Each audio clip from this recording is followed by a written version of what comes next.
بنو نذیر مدینہ منورہ سے نکلنے کو تو نکل گئے، مگر خیبر پہنچ کر انہوں نے اپنی سازشوں کا جال سارے ملک عرب میں پھیلا دیا۔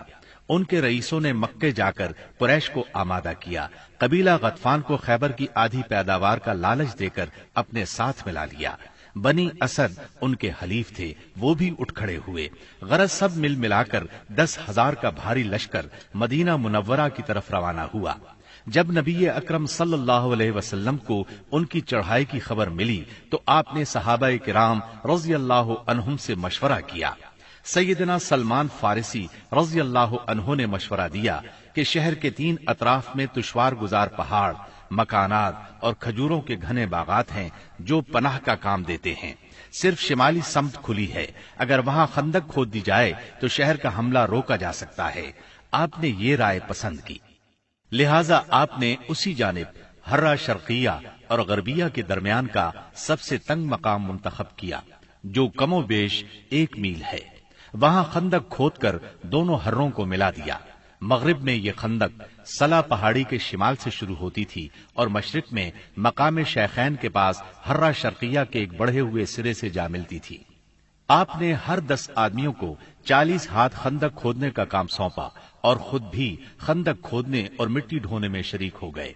لوگ رجز پڑھتے اور آپ جواب دیتے، نیز آپ رجز پڑھتے اور لوگ جواب دیتے تھے۔ لوگوں نے خندق کھودنے میں بڑی مشقتیں برداشت کی، بالخصوص سردی اور بھوک کی شدت۔ لوگوں نے رسول اللہ صلی اللہ علیہ وسلم سے بھوک کی شکایت کی اور اپنے پیٹوں پر ایک ایک پتھر بندھے ہوئے دکھلائے تو آپ نے انہیں اپنے پیٹ پر 2 پتھر دکھلا دیے۔ خندق کی کھدائی کے دوران بعض نشانیاں بھی دیکھنے میں آئیں۔ سیدنا جابر نے رسول اللہ صلی اللہ علیہ وسلم کی بھوک کی سختی دیکھی تو صبر نہ کر سکے، اپنی بکری کا ایک بچہ ذبح کیا اور ان کی بیوی نے 1 سا جو پیسے۔ پھر خفیہ طور پر رسول اللہ صلی اللہ علیہ وسلم کو چند صحابہ کرام سمیت دعوت دی، مگر رسول اللہ صلی اللہ علیہ وسلم سارے اہل خندق کے ساتھ، جن کی تعداد 1000 تھی، چل پڑے اور سب نے شکم سیر ہو کر کھایا۔ پھر بھی ہانڈی بھری ہوئی ابلتی رہی اور آٹے سے روٹی پکتی رہی۔ اس طرح سیدنا برا کے ساتھیوں کا ایک سخت چٹان سے سامنا ہوا۔ نبی صلی اللہ علیہ وسلم نے اتر کر بسم اللہ کہا اور کدال سے ایک ضرب لگائی تو ایک ٹکڑا کٹ گیا اور اس سے ایک روشنی نکلی۔ آپ نے فرمایا، اللہ اکبر، مجھے شام کی کنجیاں دی گئیں اور اس وقت میں اس کے سرخ محل دیکھ رہا ہوں۔ اس کے بعد آپ نے دوسری ضرب لگائی اور فتح فارس کی خوشخبری سنائی، پھر تیسری ضرب لگائی اور فتح یمن کی خوشخبری سنائی اور پوری چٹان کٹ گئی۔ ادھر قریش اور ان کے پیروکار 4000 کا لشکر لے کر آئے۔ ان کے ساتھ 300 گھوڑے اور 1000 اونٹ تھے۔ ان کا سالار ابو سفیان تھا اور جھنڈا عثمان بن طلحہ نے اٹھا رکھا تھا۔ جب یہ لشکر مدینہ کے قریب پہنچا تو خندق دیکھ کر دنگ رہ گیا، چنانچہ انہیں مدینہ منورہ کے باہر پڑاؤ کرنا پڑا۔ ادھر 3000 مسلمان پوری طرح ہوشیار تھے اور خندق کی نگرانی کر رہے تھے۔ دونوں اطراف سے تیر اندازی شروع ہوئی جو کئی دن تک جاری رہی۔ ایک روز مشرکین کے شاہ سواروں کی ایک جماعت نے ایک تنگ مقام سے خندق عبور کر لی۔ ان لوگوں میں عمرو بن عبد ود، اکرمہ بن ابی جہل اور زرار بن خطاب وغیرہ شامل تھے۔ ان کے گھوڑے اندر داخل ہو کر چکر کاٹنے لگے۔ ایسے میں سیدنا علی رضی اللہ عنہ چند مسلمانوں کے ساتھ نکلے اور جس مقام سے انہوں نے خندق عبور کی تھی اس پر قبضہ کر لیا۔ اس طرح انہوں نے ان لوگوں کا واپسی کا راستہ بند کر دیا۔ اس پر عمرو بن عبد ود نے انہیں مقابلے کے لیے للکارا۔ وہ بہت بہادر اور ظالم تھا۔ سیدنا علی رضی اللہ عنہ نے کوئی بات کہہ کر اسے بھڑکا دیا۔ وہ گھوڑے سے اتر آیا۔ اب دونوں نے ایک دوسرے پر بڑھ چڑھ کر وار کیے۔ آخر سیدنا علی نے اسے ایک کاری ضرب لگائی، وہ وہیں ڈھیر ہو گیا۔ باقی مشرک بھاگ نکلنے میں کامیاب ہو گئے۔ بھاگتے وقت ان کی بدحواسی کا عالم یہ تھا کہ اکرمہ اپنا نیزہ چھوڑ گیا۔ نوفل بن عبداللہ خندق میں جا گرا، جسے مسلمانوں نے قتل کر دیا۔ اب مشرکین نے تیر اندازی شروع کر دی۔ تیروں کے ساتھ وہ پتھر بھی برسا رہے تھے۔ مسلمان عورتیں ایک قلعے میں محفوظ تھیں۔ وہ قلعہ بنو قریظہ کے پاس تھا۔ بنو قریظہ نے جب یہ دیکھا کہ مسلمان حملے کی زد میں ہیں، ادھر میدان خالی ہے، تو قلعے پر قبضے کے برے ارادے سے قلعے کی طرف بڑھے۔ ایک یہودی تو پھاٹک کے پاس پہنچ گیا، عورتوں نے بھی انہیں دیکھ لیا اور ان کے ارادے کو بھانپ لیا۔ سیدنا زبیر رضی اللہ عنہ کی والدہ اور نبی کریم صلی اللہ علیہ وسلم کی پھوپھی سیدہ صفیہ رضی اللہ عنہا آگے بڑھیں اور اس پر حملہ کر دیا۔ آن کی آن میں وہ ڈھیر ہو گیا۔ انہوں نے اس کا سر کاٹ کر میدان میں پھینک دیا۔ اپنے ساتھی کا سر دیکھ کر بنو قریظہ کے لوگ یہ سمجھے کہ قلعے میں مسلمانوں کی فوج موجود ہے، لہذا آگے بڑھنے سے رک گئے اور واپس لوٹ گئے۔ غزوہ خندق شوال 5 ہجری میں پیش آیا تھا۔ مشرکین نے قریباً 1 ماہ تک مسلمانوں کا محاصرہ جاری رکھا۔ اس کا مطلب ہے محاصرہ شوال میں شروع ہوا اور ذیقعد میں ختم ہوا۔ ابن سعد کا بیان ہے کہ جس روز رسول اللہ صلی اللہ علیہ وسلم واپس ہوئے وہ بدھ کا روز تھا اور ذیقعد کے ختم ہونے میں صرف 7 دن باقی تھے۔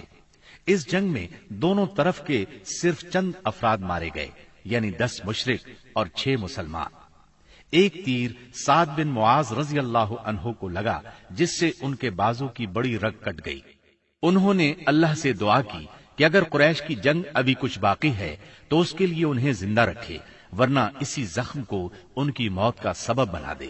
البتہ انہوں نے اپنی دعا میں یہ بھی کہا، یا اللہ مجھے موت نہ دے یہاں تک کہ بنو قریظہ سے میری آنکھیں ٹھنڈی ہو جائیں۔ خندق کی لڑائی دراصل جان اور مال کے نقصان کی جنگ نہیں تھی، بلکہ یہ جنگ اعصاب کی جنگ تھی۔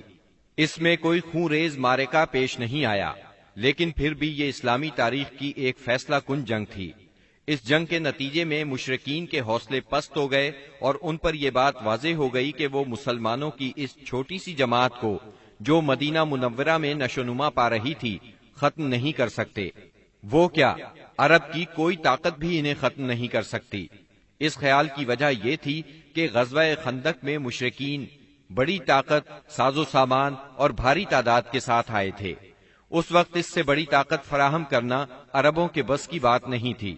اس لیے رسول اللہ صلی اللہ علیہ وسلم نے احزاب سے واپسی کے بعد فرمایا، الآن نغزوهم ولا يغزونا نحن نسیر الیہم۔ اب ہم ان پر چڑھائی کریں گے، وہ ہم پر چڑھائی نہیں کریں گے۔ اب ہمارا لشکر ان کی طرف جائے گا۔ نبی اکرم صلی اللہ علیہ وسلم غزوہ خندق سے واپس آنے کے بعد ابھی ہتھیار اور کپڑے اتار کر ام سلمہ رضی اللہ عنہا کے گھر میں غسل کر کے فارغ ہی ہوئے تھے کہ جبرائیل علیہ السلام تشریف لے آئے اور بنو قریظہ کی طرف نکلنے کا حکم دیتے ہوئے فرمایا، میں آگے آگے جا رہا ہوں، ان قلعوں میں زلزلہ برپا کروں گا اور ان کے دلوں میں روب ڈالوں گا۔ یہ کہہ کر وہ فرشتوں کے ساتھ روانہ ہو گئے۔ ادھر رسول اللہ صلی اللہ علیہ وسلم نے لوگوں میں منادی کرائی کہ جو شخص سن رہا ہے اور اطاعت پر قائم ہے وہ عصر کی نماز بنو قریظہ میں پڑھے۔ اس کے بعد آپ نے مدینہ منورہ کا انتظام ابن ام مکتوم رضی اللہ عنہ کو سونپا اور سیدنا علی رضی اللہ عنہ کو جنگ کا علم دے کر ہراول دستے کے طور پر ایک جماعت کے ساتھ آگے روانہ فرمایا۔ بنو قریظہ نے انہیں دیکھا تو نبی کریم صلی اللہ علیہ وسلم کو برا بھلا کہنے لگے، مذاق اڑانے لگے۔ ادھر اعلان سن کر مسلمان بھی جھٹ پٹ تیار ہوئے اور نکل پڑے۔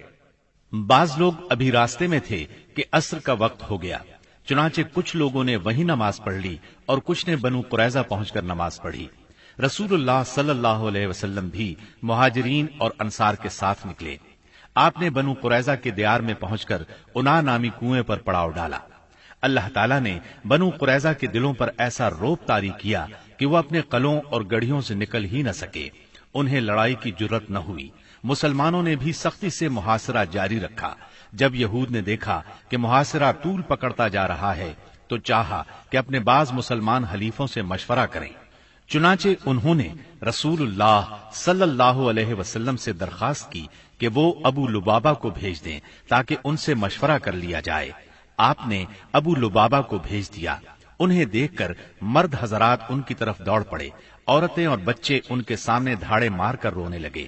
اس کیفیت کو دیکھ کر ابو لبابہ رضی اللہ عنہ پر رقت طاری ہو گئی۔ اس پر یہود نے کہا، کیا آپ مناسب سمجھتے ہیں کہ ہم محمد صلی اللہ علیہ وسلم کے فیصلے پر ہتھیار ڈال دیں؟ انہوں نے کہا، ہاں یہی کرنا چاہیے۔ ساتھ ہی انہوں نے ہاتھ سے اپنے حلق کی طرف اشارہ کیا۔ اس کا مطلب یہ تھا کہ ذبح کر دیے جاؤ گے۔ تاہم انہیں فوراً ہی احساس ہوا کہ یہ اشارہ کر کے انہوں نے اللہ اور اس کے رسول صلی اللہ علیہ وسلم سے خیانت کی ہے۔ چنانچہ وہاں سے واپس لوٹے تو سیدھے مسجد نبوی میں پہنچے، خود کو ایک ستون سے باندھ لیا اور قسم کھائی، اب مجھے اللہ کے رسول صلی اللہ علیہ وسلم ہی اپنے ہاتھ مبارک سے کھولیں گے۔ رسول اللہ صلی اللہ علیہ وسلم کو اس کی اطلاع ہوئی تو آپ نے فرمایا، اگر وہ میرے پاس آ گئے ہوتے تو میں ان کے لیے مغفرت کی دعا کر دیتا، لیکن جب وہ یہ کام کر بیٹھے ہیں تو ہم بھی انہیں چھوڑے رکھیں گے یہاں تک کہ اللہ ہی ان کے بارے میں فیصلہ فرما دے۔ ادھر محاصرے نے مزید طول پکڑا تو بنو قریظہ کے حوصلے بالکل پست ہو گئے۔ چنانچہ 25 روز کے بعد انہوں نے اپنے آپ کو رسول اللہ صلی اللہ علیہ وسلم کے حوالے کر دیا اور کہا، آپ ہمارے بارے میں جو فیصلہ مناسب سمجھیں وہ کریں۔ آپ نے مردوں کو باندھ لیا، عورتوں اور بچوں کو علیحدہ کر لیا۔ اس پر قبیلہ اوس کے لوگوں نے عرض کیا، یہ ہمارے حلیف ہیں، ان پر رحم فرمائیں، جس طرح خزرج کے حلیفوں بنو قینقاع پر احسان فرمایا تھا۔ آپ نے فرمایا، کیا آپ لوگ اس بات پر راضی ہیں کہ آپ کے بارے میں آپ ہی کا ایک آدمی فیصلہ کر دے؟ انہوں نے کہا، کیوں نہیں، ہمیں یہ بات منظور ہے۔ آپ نے سیدنا سعد بن معاذ رضی اللہ عنہ کو بلوا بھیجا۔ انہیں غزوہ خندق میں زخم لگا تھا، اس کی وجہ سے وہ مدینہ منورہ میں تھے۔ انہیں گدھے پر سوار کر کے لایا گیا۔ جب یہ رسول اللہ صلی اللہ علیہ وسلم کے قریب پہنچے تو آپ نے فرمایا، اپنے سردار کی طرف اٹھو۔ چنانچہ یہ لوگ اٹھ کر ان کے استقبال کے لیے گئے۔ انہیں دونوں طرف سے گھیر لیا اور کہنے لگے، سعد، اپنے حلیفوں کے بارے میں حسن سلوک کیجیے گا۔ سیدنا سعد رضی اللہ عنہ خاموش تھے، انہوں نے ان کی بات کا کوئی جواب نہ دیا۔ جب لوگوں نے بہت زور دیا تو بولے، اب وقت آ گیا ہے، سعد کو اللہ تعالی کے بارے میں کسی ملامت کرنے والے کی ملامت کی پرواہ نہیں۔ یہ سن کر بعض لوگ وہیں سے مدینہ منورہ کی طرف پلٹ آئے اور قیدیوں کی موت کا اعلان کر دیا۔ جب سیدنا سعد رضی اللہ عنہ اترے اور انہیں بتایا گیا کہ بنو قریظہ ان کی ثالثی پر رضامند ہیں تو انہوں نے فیصلہ سنایا، مردوں کو قتل کر دیا جائے، عورتوں اور بچوں کو قیدی بنا لیا جائے اور اموال تقسیم کر دیے جائیں۔ رسول اللہ صلی اللہ علیہ وسلم نے فرمایا، تم نے ان کے بارے میں وہی فیصلہ کیا ہے جو 7 آسمانوں کے اوپر سے اللہ تعالی کا فیصلہ ہے۔ یہ فیصلہ یہودی شریعت کے مطابق تھا، بلکہ ان کی شریعت کے فیصلے کے مقابلے میں زیادہ رحم اور نرمی پر مبنی تھا۔ سیدنا سعد رضی اللہ عنہ کے اس فیصلے کے بعد بنو قریظہ کو مدینہ منورہ لایا گیا اور بنو نجار کی ایک عورت کے گھر میں قید کر دیا گیا۔ یہ حارث کی بیٹی تھی۔ اس کے بعد مدینہ منورہ کے بازار میں خندقیں کھودی گئیں، پھر انہیں ایک ایک گروہ کر کے لے جایا گیا اور ان خندقوں میں ان کی گردنیں ماری گئیں۔ ان کی تعداد 400 کے قریب تھی۔ یہ بھی کہا جاتا ہے کہ 6 اور 700 کے درمیان تھی۔ انہی کے ساتھ بنو نذیر کا سردار حیی بن اخطب بھی مارا گیا۔ یہ یہود کے ان 20 سرداروں میں سے تھا جنہوں نے قریش اور غطفان کو غزوہ احزاب کے لیے تیار کیا تھا۔ پھر بنو قریظہ کے پاس آ کر انہیں عہد شکنی پر اکسایا تھا، یہاں تک کہ انہوں نے مسلمانوں کی زندگی کے مشکل ترین اوقات میں ان کے ساتھ غداری کی تھی، اور غداری کرتے وقت حیی بن اخطب سے یہ شرط لگائی تھی کہ یہ بھی ان کے ساتھ رہے گا اور جو حشر ان کا ہوگا وہی اس کا بھی ہوگا۔ چنانچہ محاصرہ ختم ہونے اور ہتھیار ڈال دینے کے بعد یہ بھی ان کے ساتھ قتل کر دیا گیا۔ جب بنو قریظہ کا کام تمام ہو گیا تو بندہ صالح سیدنا سعد بن معاذ رضی اللہ عنہ کی دعا قبول ہو گئی۔ وہ مسجد نبوی کے ایک خیمے میں تھے تاکہ نبی صلی اللہ علیہ وسلم قریب ہی سے ان کی عیادت کر لیا کریں۔ ایک دن ان کے اوپر سے ایک بکری گزر گئی، اس سے ان کا زخم تازہ ہو گیا اور ہنسلی کی ہڈی کے پاس سے خون بہہ نکلا۔ اس قدر خون جاری ہوا کہ ان کی موت واقع ہو گئی۔ ان کا جنازہ مسلمانوں کے ساتھ ساتھ فرشتوں نے بھی اٹھایا اور ان کی موت پر رحمان کا عرش لرز اٹھا۔ ادھر ابو لبابہ رضی اللہ عنہ پر 6 راتیں گزر چکی تھیں۔ نماز کے لیے ان کی بیوی انہیں کھول دیتی تھی، اس کے بعد وہ پھر خود کو ستون سے باندھ لیتے تھے۔ آخر سیدہ ام سلمہ رضی اللہ عنہا کے گھر میں ان کی توبہ نازل ہوئی۔ سیدہ ام سلمہ رضی اللہ عنہا نے انہیں بشارت دی تو لوگ انہیں کھولنے کے لیے دوڑ پڑے، لیکن انہوں نے ان سب کو روک دیا اور کہا رسول اللہ صلی اللہ علیہ وسلم کے سوا مجھے کوئی نہ کھولے۔ آخر نبی کریم صلی اللہ علیہ وسلم نماز فجر کے لیے نکلے تو انہیں کھول دیا۔ غزوہ بنو قریظہ کے بعد مسلمانوں نے اور کئی فوجی کاروائیاں انجام دی۔ ان میں اہم کاروائیاں یہ ہیں: سمامہ بن اسال نبی صلی اللہ علیہ وسلم کو اور آپ کے لائے ہوئے دین کو سخت ناپسند کرتے تھے، چنانچہ محرم 6 ہجری میں مسیلمہ کذاب کے حکم سے بھیس بدل کر نبی صلی اللہ علیہ وسلم کو قتل کرنے نکلے۔ ادھر نبی صلی اللہ علیہ وسلم نے محمد بن مسلمہ رضی اللہ عنہ کو 30 سواروں کے ساتھ ذریہ کے اطراف میں بھیجا تھا تاکہ بنی بکر بن کلاب کو تنبیہ کریں۔ ذریہ بصرہ کے راستے میں مدینہ منورہ سے 7 رات کے فاصلے پر واقع ہے۔ ان سواروں نے واپس آتے ہوئے سمامہ بن اسال کو دیکھ لیا، انہیں ان پر شک گزرا، چنانچہ گرفتار کر کے مدینہ منورہ لے آئے اور مسجد کے ایک ستون سے باندھ دیا۔ نبی کریم صلی اللہ علیہ وسلم وہاں سے گزرے تو فرمایا سمامہ تمہارے نزدیک کیا ہے؟ انہوں نے کہا اے محمد میرے نزدیک خیر ہے، اگر قتل کرو گے تو ایک خون والے کو قتل کرو گے، اگر احسان کرو گے تو ایک قدردان پر احسان کرو گے، مال چاہتے ہو تو مانگو، جو چاہو گے دیا جائے گا۔ نبی صلی اللہ علیہ وسلم ان کی بات سن کر مسکرا دیے اور انہیں ان کے حال پر چھوڑ کر آگے بڑھ گئے۔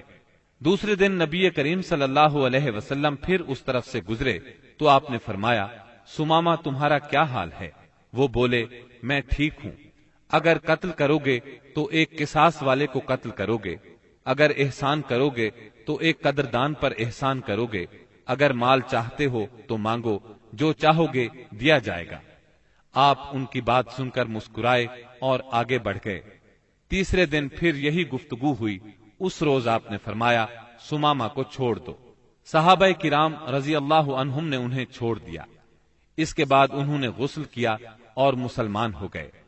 اسلام لانے کے بعد وہ بولے اللہ کی قسم اسلام لانے سے پہلے روئے زمین پر کوئی چہرہ میرے نزدیک آپ کے چہرے سے زیادہ قابل نفرت نہیں تھا، لیکن اب آپ کا چہرہ میرے نزدیک روئے زمین پر سب سے زیادہ محبوب ہو گیا ہے، اور اللہ کی قسم روئے زمین پر کوئی دین میرے نزدیک آپ کے دین سے زیادہ ناپسندیدہ نہیں تھا، مگر اب آپ کا دین میرے نزدیک تمام ادیان سے زیادہ پسندیدہ ہو گیا ہے۔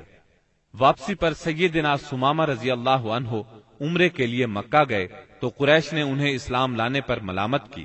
اس پر وہ بولے اللہ کی قسم تمہارے پاس یمامہ سے گندم کا ایک دانہ بھی نہیں آئے گا جب تک رسول اللہ صلی اللہ علیہ وسلم اس کی اجازت نہ دے دیں۔ چنانچہ واپسی پر انہوں نے اہل مکہ کے لیے گندم فروخت کرنے کی ممانعت کر دی، جس سے وہ مشکل میں پڑ گئے، یہاں تک کہ انہوں نے نبی صلی اللہ علیہ وسلم کو خط لکھا، اس میں اپنی قرابت کا واسطہ دیا اور درخواست کی کہ آپ سمامہ کو لکھ دیں وہ گندم فروخت کرنے کی اجازت دے دیں۔ آپ نے سمامہ رضی اللہ عنہ کو لکھ دیا۔ بنو لحیان وہی ہیں جنہوں نے رجی کے مقام پر دھوکے سے 8 صحابہ کرام رضی اللہ عنہم کو شہید کیا تھا اور 2 کو اہل مکہ کے ہاتھوں فروخت کر دیا تھا، جہاں وہ بے دردی سے شہید کر دیے گئے تھے۔ یہ لوگ حجاز کے بہت اندر عصفان کی حدود میں آباد تھے، اسی لیے نبی صلی اللہ علیہ وسلم نے ان سے انتقام لینے میں قدر تاخیر سے کام لیا۔ جب کفار کے مختلف گروہوں میں پھوٹ پڑ گئی اور آپ دشمنوں سے کسی قدر مطمئن ہو گئے تو آپ نے مدینہ منورہ کا انتظام ابن ام مکتوم رضی اللہ عنہ کو سونپ کر 200 صحابہ اور 20 گھوڑوں کے ساتھ ربیع الاول 6 ہجری میں بنو لحیان کا رخ کیا اور یلغار کرتے ہوئے بطن غران تک پہنچ گئے۔ یہ امج اور عصفان کے درمیان بطن غران نامی ایک وادی ہے اور اسی جگہ آپ کے صحابہ کرام رضی اللہ عنہم کو شہید کیا گیا تھا۔ آپ نے ان کے لیے دعائے رحمت کی، 2 روز تک یہیں قیام فرمایا۔ ادھر بنو لحیان کو آپ کی آمد کی خبر مل گئی، وہ پہاڑوں کی طرف بھاگ گئے، ان کا کوئی آدمی ہاتھ نہ آ سکا۔ پھر آپ نے عصفان کا قصد کیا اور وہاں سے 10 سواروں کا دستہ آگے بھیجا تاکہ قریش ان کی آمد کا حال سن کر مرعوب ہو جائیں۔ اس دستے نے قراء الغمیم تک کا چکر لگایا۔ اس کے بعد آپ کل 14 دن مدینہ منورہ سے باہر گزار کر واپس مدینے لوٹ آئے۔ جمادی الاولیٰ 6 ہجری میں رسول اللہ صلی اللہ علیہ وسلم نے سیدنا زید بن حارثہ رضی اللہ عنہ کو 170 سواروں کے ساتھ ایس کی جانب روانہ فرمایا۔ انہیں روانہ کرنے کا مقصد یہ تھا کہ وہ شام سے آنے والے ایک قریشی قافلے کو پکڑیں۔ اس قافلے کے سربراہ رسول اللہ صلی اللہ علیہ وسلم کی صاحبزادی سیدہ زینب رضی اللہ عنہا کے شوہر ابو العاص بن ربی تھے۔ اس مہم میں قریش کے ایک قافلے کا مال ہاتھ آیا، لیکن ابو العاص بھاگ نکلنے میں کامیاب ہو گئے اور سیدھے مدینہ منورہ جا پہنچے۔ انہوں نے سیدہ زینب رضی اللہ عنہا کی پناہ لے لی اور ان سے کہا، رسول اللہ صلی اللہ علیہ وسلم سے کہیں آپ قافلے کا سامان واپس کر دیں۔ سیدہ زینب رضی اللہ عنہا نے سفارش کی تو نبی کریم صلی اللہ علیہ وسلم نے چھوٹی بڑی ہر چیز واپس کر دی۔